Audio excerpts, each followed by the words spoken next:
Hello, Rajesh Patel study class में आप लोगों का स्वागत है। और जो इस चैनल पर नए हैं उसको वो लोग सब्सक्राइब कर लें। देखिए, आज हम विज्ञान बता रहे हैं आप लोगों को, साइंस, ठीक, क्लास 10 मोस्ट इंपॉर्टेंट रहेगा आप लोगों के लिए। पहला क्वेश्चन देखिए, पढ़िए।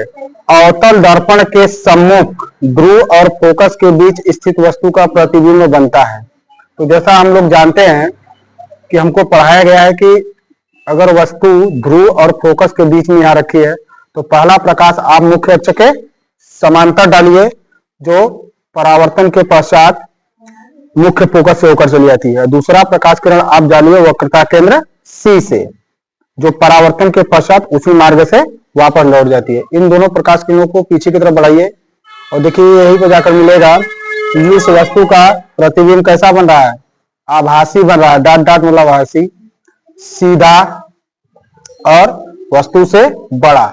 तो देखिए इस ऑप्शन में आपका जो होगा सीधा, आभासी और बड़ा, ये होगा आपका right option D. Question number 2 देखिए, दूर दृष्टि दोष के निवारण में कौन सा लेंस प्रयुक्त होता है? अवतल, उत्तल, द्विफोकसी, इनमें से कोई नहीं। तो देखिए दूर दृष्टि दोष के लिए मैंने ट्रिक बनाया है और निकट दृष्टि दोष के लिए दू से हो जाएगा दूर दृष्टि, ऊ से हो जाएगा उत्तल लेंस। अगर निकट दृष्टि दोष हो तो निकट दृष्टि दोष के लिए अवतल, दू ऊ नी अ। ये ट्रिक आप याद कर लीजिए, कभी भी ऐसे क्वेश्चन आएगा तो आपको प्रॉब्लम नहीं होगा। तीसरा क्वेश्चन करा, एक लेंस से 0.2 मीटर दूर रखी वस्तु के लिए आभासी प्रतिबिंब का आवर्धन 0.5 है, यह लेंस होगा। ठीक है, आभासी प्रतिबिंब अधिकतर ज्यादातर किसमें बनता है? अवतल लेंस में। तो वस्तु से 0.2 मीटर की दूरी पर रखा गया है, आवर्धन आपको दिया गया है 0.5। आवर्धन का सूत्र होता है V बटा के U। U क्या है? वस्तु से लेंस की दूरी, तो ये दूरी आपको दिया गया 0.2। इस डायरेक्शन में अक्ष से देखेंगे तो इधर माइनस होता है आपका, तो ये दूरी माइनस हो जाएगी। फिर ये गुणा करेंगे तो V बराबर आएगा 5 गुना के 10, यानी ये हो जाएगा V बराबर माइनस 0.1 मीटर। तब लेंस का फार्मूला होता है 1/f बराबर 1/v माइनस 1/u। V का मान माइनस 1/0.1 रखिए। U का मान जब आप माइनस 0.2 रखेंगे तो यहाँ पर माइनस है, माइनस माइनस प्लस हो जाएगा 1/0.2। 10 से ऊपर नीचे गुणा करिए, इसमें भी 10 से ऊपर नीचे गुणा करिए तो माइनस 10/1 प्लस 10/2, 2 लसा हो जाएगा आपका। अब 1 से 2 में भाग देंगे तो 2 आएगा, 2 को गुणा यहाँ कर देंगे तो -20, फिर 2 से 2 में भाग देंगे 1 आएगा, 1 का गुणा 10 में करेंगे तो 10, 10 में से 20 जाएगा तो -10/2। इसको उलट दीजिए, अब बराबर लिखिए तो ये भी उलट कर जाएगा 2/-10, तो ये हो जाएगा -0.2 मीटर अवतल लेंस। तो इसका जो राइट आंसर होगा 0.2 मीटर फोकस दूरी का अवतल लेंस। तीसरा है, जब श्वेत प्रकाश कांच के प्रिज्म से गुजरता है तो प्रिज्म के आधार की ओर अधिकतम झुके प्रकाश किरण का रंग होता है।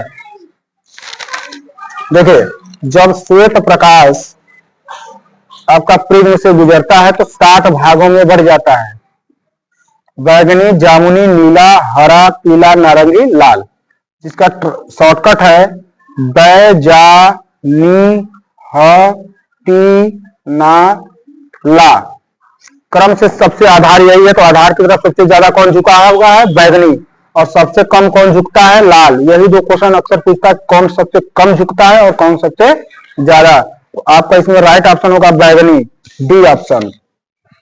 पांचवा क्वेश्चन आप देखिए ध्यान से, R1 व R2 प्रतिरोधों के दो तार समांतर क्रम में जोड़े जाते हैं, इनका तुल्य प्रतिरोध होगा। ठीक है, तो समांतर क्रम का जो फार्मूला हमको पढ़ाया गया है 1/R बराबर 1/R1 प्लस 1/R2, त्रिय गुणा कर लीजिए तो R1 प्लस R2 बटा में R1 R2। इसको पलट दीजिए, इसको ऊपर ले जाइए तो इसको भी पलट के ऊपर ले जाइए तो R1 गुणे R2 और ये नीचे आ जाएगा। अब इस ऑप्शन में आप लोग देखेंगे ध्यान से तो यही आपका ऑप्शन पहला है, और सॉरी सी है, R1 गुणे R2 बटा में R1 प्लस R2, यानी कुल प्रतिरोध हो जाएगा ये। बिजली के बल्ब का फिलामेंट तंतु बना होता है। बिजली का जो बल्ब होता है, आप बल्ब देखे हैं तो बल्ब में कुछ ऐसे ऐसे आकृतियां बनी रहती है, इसी को हम लोग कहते हैं क्या? तंतु। तंतु किसका होता है? टंगस्टन का या फिलामेंट। इसके लिए शॉर्टकट मैंने फिट किया, फिट। फिट मतलब फिलामेंट, मतलब टंगस्टन। तो आपका इसमें जो राइट ऑप्शन है देखेंगे टंगस्टन। वैद्युत सेल में रूपांतरण होता है। वैद्युत सेल क्या करता है? वैद्युत सेल के अंदर रासायनिक ऊर्जा होती है, वो रासायनिक ऊर्जा को किसमें बदल देता है? विद्युत ऊर्जा में। आपका राइट ऑप्शन होगा ए। अब देखिए केमिस्ट्री का पोर्शन आ गया है। 2FeCl3 plus 2H2O plus Y plus 2FeCl2 plus H2SO4 plus 2HCl में Y है। ठीक है, इसको देखिए कैसे बैलेंस करेंगे। इधर देखिए 2 फेरस है तो इधर भी 2 फेरस है। द्वितीय 6 क्लोरीन है तो 4 2 के 4 क्लोरीन यहां पर है, 2 क्लोरीन यहां पर है। ठीक, 2 के 4 हाइड्रोजन तो 2 हाइड्रोजन यहां पर, 2 हाइड्रोजन यहां पर, 4 हाइड्रोजन। ऑक्सीजन 1 यहां पर है जबकि ऑक्सीजन यहां पर 4 लिखा गया है। SO4। ठीक, तो यहां पर देखोगे तो सॉरी 4 नहीं है, 2 यहां पर है और इधर 4 लिखा है H2SO4। यहां पर ध्यान से देखोगे तो कुछ मिस्टेक कर दिया है। यहां पे ये ऑक्सीजन 4 रहेगा तो यहां पर जो भरा जाएगा आपका वो भरा जाएगा। देखिए यस आया, एक्स्ट्रा यस चाहिए और ऑक्सीजन आपका 2 बाकी है तो SO2 जब भर देंगे तो ये आपका कंप्लीट हो जाएगा। ये होगा आपका SO2।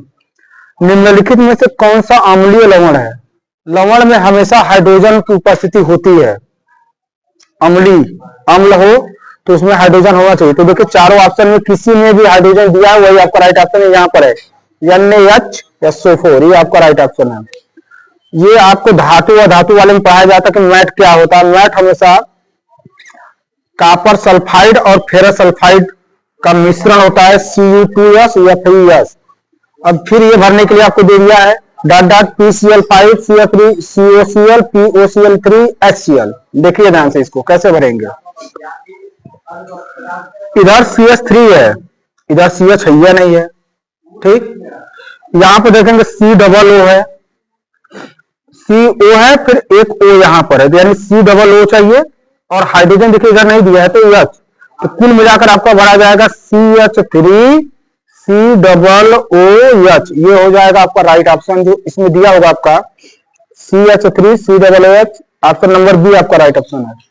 उभयधर्मी ऑक्साइड क्या होते हैं? उभयधर्मी ऑक्साइड एल्युमिनियम का होता है Al2O3। प्रोपेनॉन का सूत्र पहले ध्यान से समझिए। ओन ग्रुप जब होता है एन ग्रुप तो उसका सूत्र होता है CnH2n+2। जब आप एक कार्बन रखते हो तो उसको कहते हैं मेथ, 2 कार्बन रखते हैं तो 8, 3 कार्बन होता है तो प्रोपेन। अब यहां पर लिखा है प्रोपेन, तो एन की जगह 3 रखेंगे तो 3 या 3 दूना के 6 2 8। तो आपका राइट ऑप्शन हो जाएगा C3H8 प्रोपेन का सूत्र। अब अगला पोर्शन है बायोलॉजी का। हाइड्रा में प्रजनन होता है तो हाइड्रा में प्रजनन हमेशा मुकुलन के द्वारा होता है। फिर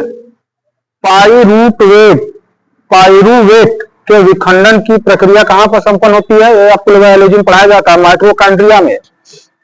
तीसरा है मनुष्य में वृक्क किस तंत्र से संबंधित है? वृक्क मतलब किडनी। किडनी का काम क्या होता है? वो अशुद्ध पदार्थों को मल मूत्र के रास्ते क्या करता है? उत्सर्जित करके बाहर निकालता है, तो इसका काम उत्सर्जन है। मेंडल ने प्रारंभिक शिक्षा प्राप्त की थी। मेंडल चूंकि मटर पर अपना प्रयोग किया था, उसने मेंडल ने 3 नियम दिए हैं जो हर साल पूछे जा रहे हैं बोर्ड में। तो मेंडल चूंकि अपने देश का तो था नहीं कि मंदिर में पढ़ेगा, स्कूल में पढ़ेगा, गुरुकुल में पढ़ेगा। गिरजाघर जिसको हम लोग इंग्लिश में कहते हैं चर्च, हमारे देश का तो था नहीं, अंग्रेज था दूसरे देश का, तो कहां पर होगा? गिरजाघर जिसको हम लोग चर्च कहते हैं। अब अगला दिया है कि मादा जनन तंत्र के किस भाग में लूप स्थापित होता है? लूप का मतलब होता है कि ऐसी औरत जो चाहती है कि उसको बच्चा कुछ अंतराल के बाद हो तो डॉक्टरों के द्वारा लूप लगाया जाता है। वो कहां लगाया जाता है? आपको गर्भाशय में। निम्न में से कौन सा अंग पौधों में नव जननांग का प्रतिनिधित्व करता है? तो वो हमेशा आपका करता है कौन? पुंकेसर। निम्न में से कौन सा या से पर्यावरण मित्र व्यवहार कहलाता है या कहलाते हैं? पहला कह रहा है बाजार जाते समय खरीदे गए सामान को रखने के लिए कपड़े का थैला ले जाना, अनावश्यक ऊर्जा खर्च बचाने के लिए लाइटों तथा पंखों का स्विच बंद करना, वाहन के बजाय विद्यालय तक पैदल जाना, उपयुक्त सभी। इन तीनों कार्यों में आपने पर्यावरण को कोई नुकसान नहीं पहुंचाया, इससे आपने बचत ही किया है, पर्यावरण में कोई आपने अशुद्धि नहीं फैलाई है। तो ये तीनों आपका राइट ऑप्शन है, इसलिए उपयुक्त सभी। ओके, ठीक है, बोलो। अब देखिए, जो उपभाग 1 होता है, उपभाग 2 होता है, इसको हम नेक्स्ट वीडियो में डालेंगे, जो पूरा फिजिक्स रहेगा, पूरा केमिस्ट्री रहेगा आपका। इसलिए जो लोग चैनल को सब्सक्राइब नहीं किए, सब्सक्राइब कर लें, ताकि हम उनको इंपॉर्टेंट क्वेश्चन उनके चैनल पर पहुंचता रहेगा। ओके, धन्यवाद।